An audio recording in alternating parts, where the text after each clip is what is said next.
On June 20th, 2025, Netflix released K-Pop Demon Hunters for streaming, a movie that combines K-pop music with fantastical elements. The movie took the internet by storm, with its fictional K-pop group sweeping the music charts. But why has the movie become so popular, and is it actually good? In this review, let's set the stage with the storyline of HUNTR. Next, let's warm up for the show and take a look at the movie's soundtrack. Finally, we'll put on a show and explore the themes HUNTR leaves the audience with. If you haven't watched it already, this review will contain spoilers for K-Pop Demon Hunters.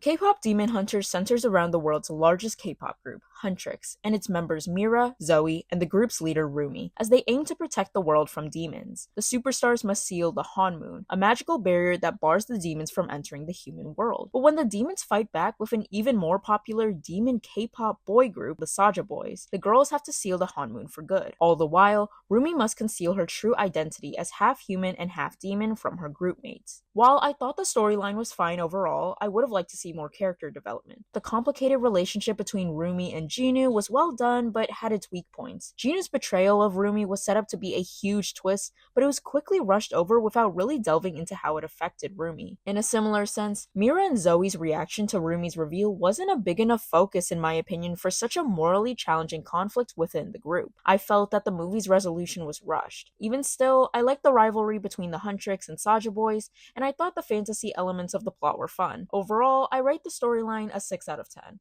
One thing that shocked me the most about this movie was how similar the music actually sounded to current K-pop.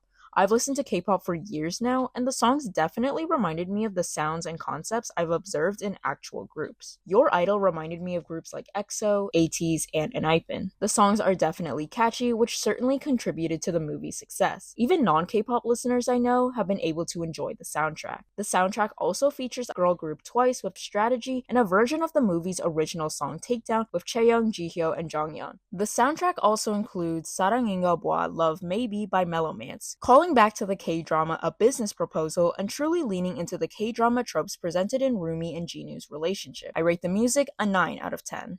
K-Pop Demon Hunters presents great themes for young audiences, including self-acceptance and friendship. Rumi's journey to accepting her half-demon self emphasizes individuality. An interesting aspect of the movie is that older audiences may have interpreted Rumi's character to be suicidal. In immense shame for being part demon, Rumi hands Celine her sword and asks her to end her life.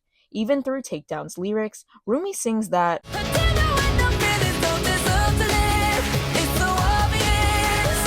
reflecting not only on the Saja Boys but herself. For a more mature audience, these messages may add depth to Rumi's character in a way that isn't immediately obvious for children. Aside from this aspect, the movie shares similar themes with many other animated films, so I rate the themes 8 out of 10.